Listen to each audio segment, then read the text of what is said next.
피오트르 대제가 이 배로 어떻게 놀았는지 한번 그림으로 볼까요? 그 띄웠네. 약간 계곡에서 노는 느낌.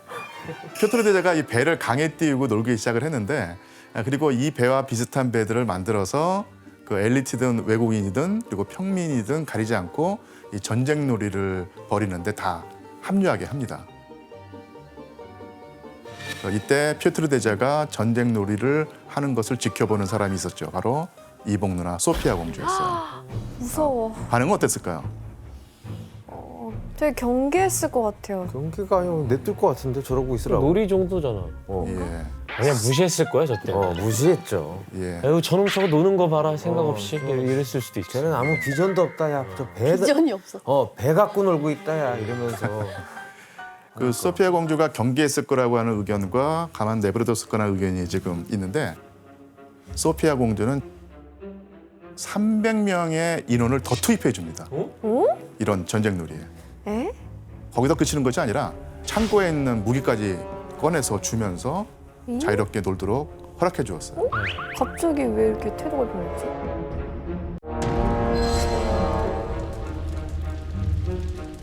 당시 그 피오트르 대제의 행실을 보면은 사실은 그 위기감이 들 수가 없었던 거예요. 그 피오트르는 수도승 차림으로 음주 가무를 하고요. 성직자를 막 때리기도 하고, 각종 비행과 신성 모독을 자행하는 그야말로 비행 청소년이었습니다. 뭐 위기감이 전혀 없었다라는 뜻이잖아요. 그렇죠. 아예. 예. 한심한 놈. 한심한 놈. 우리나라가 어떤 외국인들이랑 나라인데 노는. 배를 갖고 아이고, 놀아? 알못이다, 알못. 그렇죠. 여알못. 러알못. 그냥 철부지 장난 정도로 그러니까. 이겼던 것이죠. 에바 씨, 이 피오트르 대제가 어렸을 때 진짜 좀 악동 느낌이 있었나 봐요. 네, 사실 좀 폭력적이기도 하긴 했었는데 뭐 이제 일각에서는 뭐 그 소피아의 감시를 벗어나서 약간 이때다 하고 그렇게 표출을 했다는 얘기도 있고, 아니면 이제 어렸을 때 쿠데타를 한번 본 이후로 그게 트라우마로 남아서 폭력적으로 이제 성격을 바꾼 그런 것도 있을 수 있다는 얘기를 하긴 하는데, 이게 해석이 다 워낙 다르다 제가 봤을 때 보니까 오은영 박사님은 알 것 같아요. 오은영 박사님께 한번 보여드리는 게 표트르 금쪽이를 네네.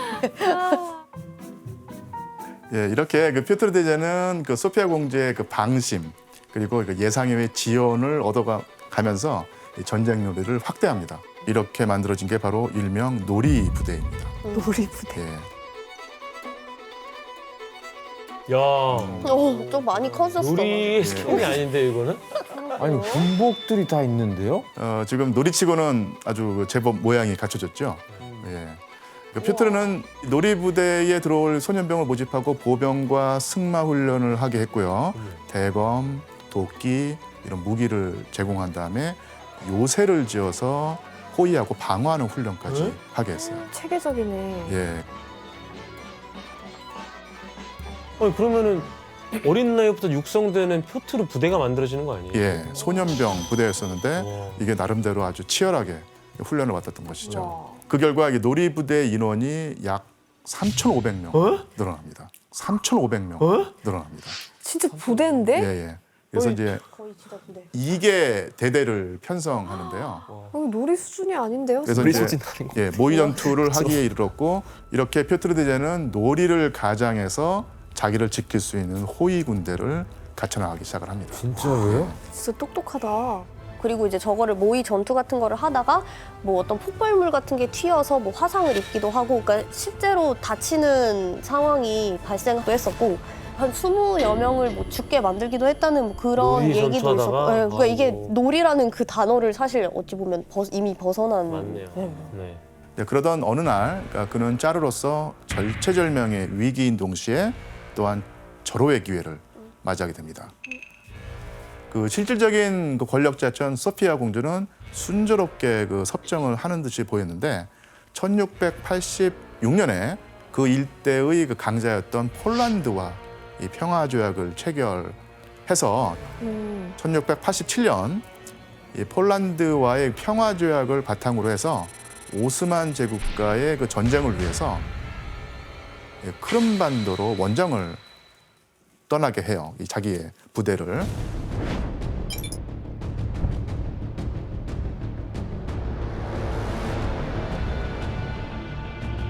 우크라이나 남부 크림반도에 러시아가 군대를 파견해 우크라이나 군과 대치하는 상황이 펼쳐지면서 긴장이 고조되고 있습니다.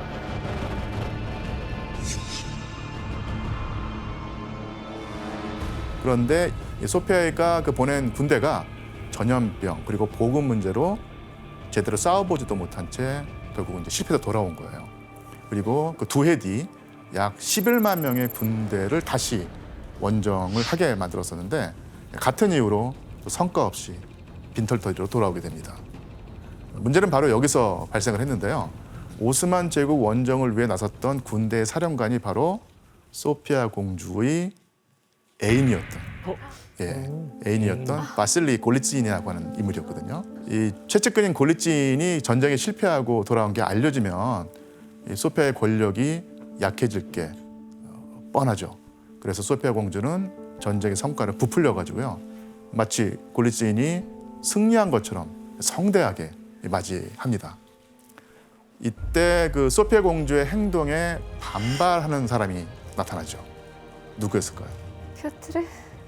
예, 바로 표트르 대제였습니다.